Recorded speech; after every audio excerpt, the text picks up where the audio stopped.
Hello friends, welcome to the Trading Temple channel. Today we're going to analyze the Cardano coin and also take a quick look at the total market cap specifically for altcoins, excluding Bitcoin. The chart you see here is the Cardano chart.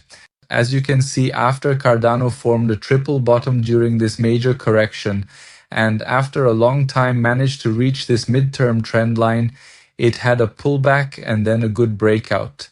Also, after this breakout, we estimated that the price could go up to around $1.50, but it wasn't able to make the move we were expecting. Its situation has now become a bit complicated and it's having a tough time.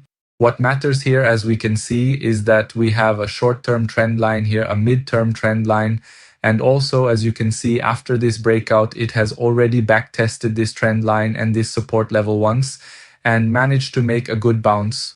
But with the price drop that Bitcoin had in the past few days last week, it caused Cardano to take another leg down, and this could be its last touch on this trend line. This area is very critical for Cardano.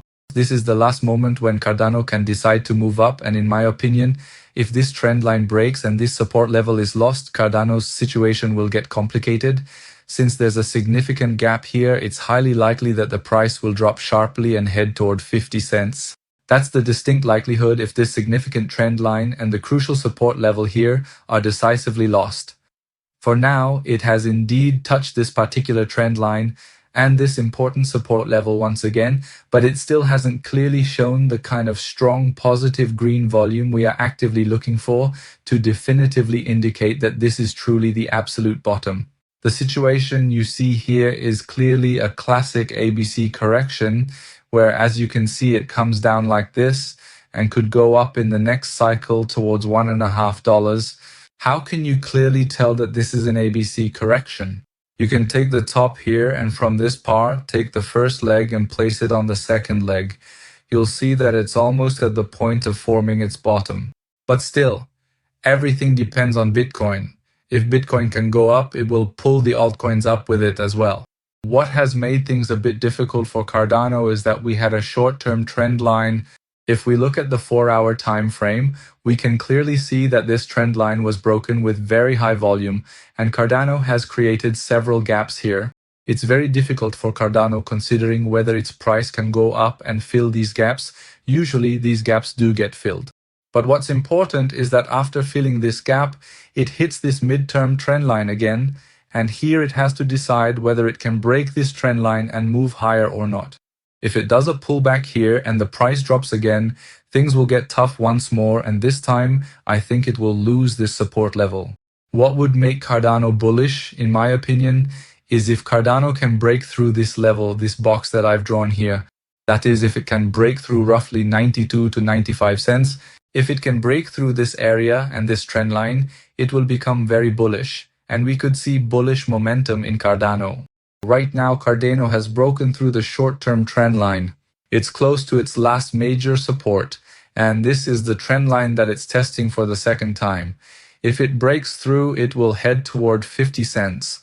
Now, if we look at the weekly time frame, we can clearly see that Cardano's MACD is gradually turning red. It's losing its bullish momentum, and it's entering a bearish momentum. Altcoins really have to make a big effort to be able to maintain and hold on to the levels they're at right now. The situation is very tough for crypto. The entire crypto market is red again today, with Bitcoin down about 1.5% and Cardano down nearly 2.5%. Then we'll see if it can hold this level or not. As you can see in the image, Cardano has now crossed its 50-day moving average. It crossed it sharply with a big gap, and now it's testing the 100-day moving average. Let's see if this moving average can hold it or not. Below this level, there's the 200-day moving average, which under certain conditions, Cardano could drop another leg down and test that as well. That would be the last level left for Cardano. If I were to draw a circle around the area where Cardano is currently positioned, this is the most important zone the price could be in so far, and it needs to hold this area. If it doesn't hold, things will really get tough. And as I said, if it can hold this area, the next level could go up to $1.50 and test these zones. Now let's move to the total market cap chart, which is for altcoins. Let's see what it's doing. This is the total market cap excluding Bitcoin, and it mostly revolves around Ethereum and the major coins. And as you can see, there's a very important support here, and right now it's clearly tested this area once again. There are several gaps on the 4-hour time frame. There's a gap on the upside here that could get filled, but in this area, we need to see what happens to the total market cap. It will probably go up. As I mentioned in the previous video about a liquidity zone in Bitcoin, it's possible that if Bitcoin drops, collects liquidity, and then moves back up, the total market cap could also drop, make a leg down, then return above the range, do a back test, and then move upward. In other words, collect liquidity. We have to see what happens. If it manages to do this, get back above the range, back test this support level, and move up, that would really be considered bullish, and it's possible that Cardano could also go up. The price is very high, but if the price comes down, meaning if it drops to this area and this support breaks and it back tests but can't break through this part, can't break through this resistance and go up and instead comes back down, in my opinion, crypto is pretty much done for. That means there's a chance we could enter a bear market. Given the situation I just explained, if we also take a look at Tether dominance, we had talked about this before. Last week we said that Tether's situation is very strange and unusual, and it has formed a very nice head and shoulders pattern, which is not good at all for altcoins. As you can see, this is a head and shoulders pattern that has clearly broken out. Right now it's doing a back test, and there's a chance that Tether dominance could go up. When Tether dominance rises, it's very bad for altcoins.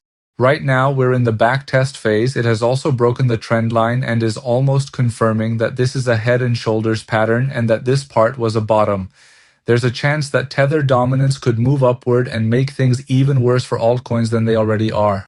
But I hope it can break through and go down. If it can do that, it will be very good for altcoins.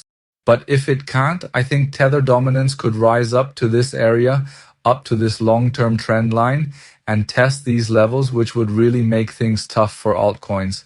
This week and next week are going to be very decisive because right now we're about to enter a new quarter starting from the beginning of October, and the situation is very critical for crypto. At this moment, everything is in a critical zone, and it's crucial for them to hold on to their current levels. That was today's video about Cardano, the total market cap, and also Tether dominance. I'd appreciate it if you like and subscribe, and don't forget that trading is never 100% certain. Everything is based on probability. And remember, I'm not a financial advisor and this is not financial advice. Until the next video, goodbye.